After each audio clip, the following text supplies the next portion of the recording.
Well, since the start of civilization, water has played a critical role in commerce. Entire societies have developed around abundant water sources, and it's no different today. Earlier, our Rob McClendon sat down with Steve Solomon, the author of Water, the Epic Struggle for Wealth, Power, and Civilization, to talk about the pivotal role water plays in today's economy. With the water scarcity that everyone seems to be very concerned about, and of course our growing populations, are we doing in this country as much as we should or could be doing? No, we've hardly started. We've really just beginning to scratch the surface. We're a water-rich country, one of the water wealthiest in the world, in fact. We have 8% of the world's fresh water and only 4% of its population pressures. We obviously have certain arid regions which are more stressed, and those tend to be the ones that have done the most, not surprisingly, to start to reuse water. That is to take water that we've treated and then reuse it for other purposes. We've begun to use better forms of irrigation, like drip irrigation, where that's possible to do, that uses less water, consumes less water. When we are dealing with, even now in the latest boom in the shale oil and gas industry, one of the big problems has been that they've had to truck in so much water to do the fracking. And then the water was also rather polluted. So now they've more recently have come up with ways to be using some of the very highly saline produced water from these wells to reuse them again, which is not only a great saver in the amount of fresh water that we have to use, but also is extremely good for saving on disposal, some of the disposal problems, transportation, and they're doing a lot of this on site in local, at the local fracking areas themselves. So you begin to get instead of a centralized water system that requires lots of energy to move the water back and forth between a centralized system and then back out to the areas where it's going to be actually deployed, you now have more of a decentralized system, and therefore you save an awful lot on energy costs and the pollution that goes along with that very often. So you've said that the U.S. uses about half of our water going towards energy in various forms? The latest form, and we got to make a distinction between water withdrawals and water consumption. Okay. This is a technical thing, but water withdrawals is water that we just take out of an ecosystem in large volumes. A consumed water is the water, and very often that water then goes back into the ecosystem. For example, it might be used for cooling. A lot of take the water out of a river, and then it goes back into the river, and it isn't lost. It's still available back in the river system, but it affects the ecosystem dramatically by taking out too much. And there are places where we can no longer put new energy plants because we have to take out so much water at any given time. Consuming water, on the other hand, is water that is then lost to the ecosystem, usually through evaporation. So when we're talking about energy, using half of the water in the United States, we're talking about withdrawals. We're not talking about consumption. We're talking about consumption. Agriculture is still by far and away the largest consumer of water. Is energy and our thirst for energy and our thirst for water, are they on a collision course? Well, that's been the latest studies. There was work done in about 2006. It started with Sandia Labs and some of the national labs for the Department of Energy produced a report. I think it was Senator Domenici was the one who asked it. And it showed that many of the non-conventional alternative energies that we're relying on for the future, the shale gas, the thermal solar in the Southwest, for example, where a lot of the sun is, for the energy crops for corn ethanol, for example.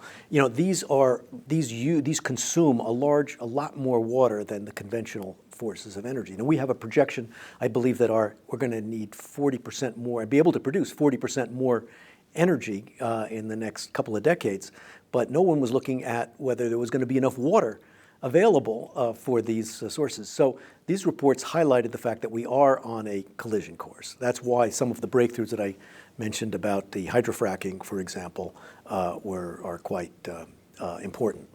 Now, we've talked predominantly about water usage here in the developed world. What about in the developing world? Right. There are enormous problems, of course, of different types. In many cases, about 70, a lot of people get water out of and energy from the rivers.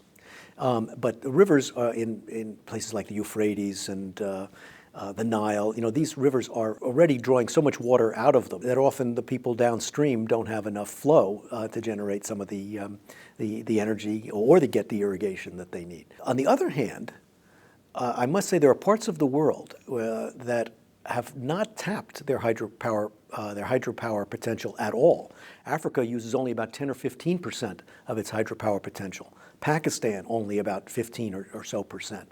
So there are enormous opportunities in the developing world for tapping clean hydropower electricity.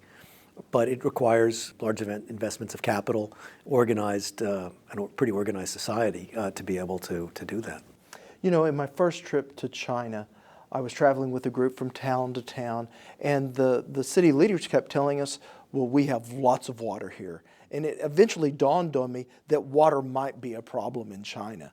Are several countries like that we have almost become so accustomed to all of our water resources that they just don't have the same water resources? Sure. China is a great example by itself, of course. I mean, it has, of course, almost the same amount of fresh water that we do on a gross basis, but since they have 5 times the population, they only have 1/5 the amount of water per person, and they have a much worse water mismatch, have always had historically in the northern region where their civilization started, where they've got a lot of great energy and food potential resources. They have no water. It's much worse than the shortages of water that we experience in the southwest of the United States, for example.